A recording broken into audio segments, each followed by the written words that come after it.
اگر میں آپ کی خدمت میں یہ عرض کروں کہ ایک خطہ وطن عزیز کا ایسا رہا سالوں تک، تقریباً 2 سے 3 سال تک،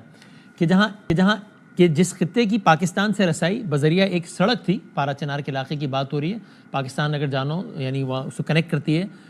ایک سڑک، اور وہ ایک سڑک 2 سال سے زائد عرصے تک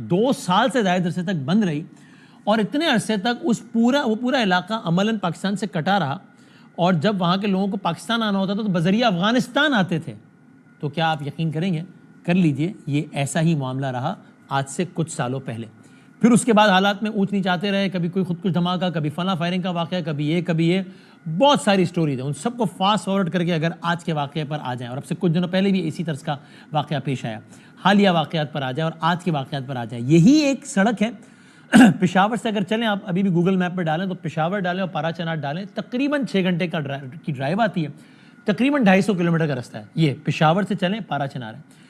اس ایک سڑک میں 1000 مسائل ہیں، اور انتہائی خوفناک، پریشان کن اور حیران کن بات ہے کہ ایک سڑک کی حفاظت نہیں ہو پا رہی۔ اگر اس ایک سڑک کے ایک کونے سے کسی کو دوسرے کونے پر جانا ہو، یعنی کسی کو پشاور سے چلنا ہو اور پارا چنار جانا ہو، یا کسی کو پارا چنار سے چلنا ہو اور پشاور آنا ہو، تو اسے کہا جاتا ہے بھائی رکو، اس دن جانا ہے، اتنے بجے جانا ہے، جب اتنی گاڑیاں جمع ہو جائیں پھر جانا ہے، کانوے کی صورت میں جانا ہے، آگے سیکیورٹی پیچھے سیکیورٹی، پھر جانا ہے، اکیلے نہیں جانا ہے ورنہ کچھ بھی ہو سکتا ہے۔ اس 6 گھنٹے کے راستے میں بھی کوئی 1-1.5 گھنٹہ ہے جو کہ زیادہ حساس ہے، وہ 1-1.5 گھنٹے کا رستہ کنٹرول نہیں ہو رہا۔ اس سے پہلے واقعات ہوتے رہے، اور کبھی یہ بھی کہا جاتا رہا کہ جناب دیکھیے نا، یہ مسافر گاڑیوں کی غلطی ہے، ان سے کہا گیا ہے کہ آپ نے سیکیورٹی کے بغیر موو نہیں کرنا ہے، لیکن اس بغیر سیکیورٹی کے جا رہے تھے، دیکھیے نشانہ بنا دیا کہ آج کمال ہی ہو گیا۔ تقریباً 100 سے زائد گاڑیوں کا قافلہ ہے، 100 سے زائد گاڑیوں کا، جس میں عورتیں ہیں، بچے ہیں، سب ہیں، مزدور سب،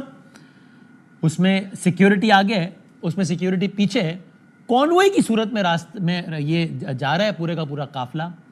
ایک مقام پہ اس قافلے پہ فائرنگ ہوتی ہے،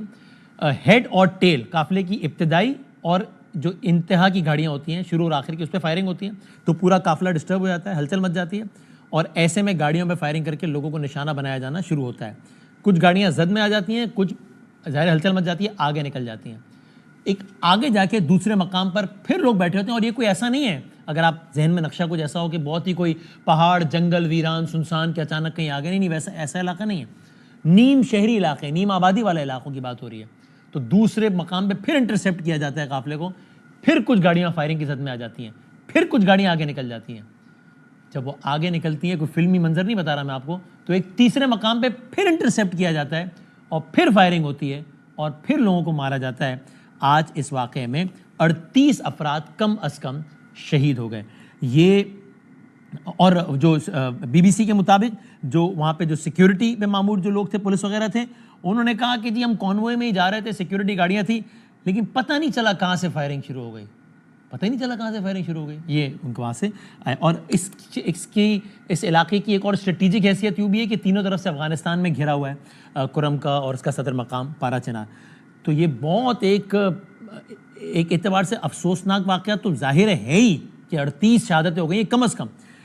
لیکن یہ بہت پریشان کن اور خوفناک واقعہ ہے کہ ایک ہی سڑک پہ، ایک ہی پیٹرن کے ساتھ، اس سڑک کے بھی ایک مخصوص حصے میں تواتر کے ساتھ واقعات پیش آ رہے ہیں، یعنی کہ پریڈکٹیبل ہے کہ یہاں پہ واقعہ پیش آ سکتا ہے، اور پھر بھی نہیں رک پا رہے واقعات، پھر بھی نہیں روک پا رہی حکومت اور ریاستی واقعات۔ یہ بہت خوفناک بات ہے۔ سیاسی اور سارے معاملات بہت اہم ہیں، اللہ نہ کرے مطلب یہ نہ ہو کہ بس سیاست کے پیچھے اس طرح کسی، مجھے کہہ لینے دیجئے، کسی ترقی یافتہ ملک میں اس طرح 38 جانوروں کے ساتھ کچھ ہو جائے تو ہیڈ لائن بن جائے، یہاں 38 انسان مار دیے گئے، اور یہ واقعہ پہلا نہیں ہے۔ اور عامر مغل صاحب PTI کی سینئر رہنما کہتے ہیں اس کا رنگ فرقہ وارانہ بھی اس پہ غالب ہے۔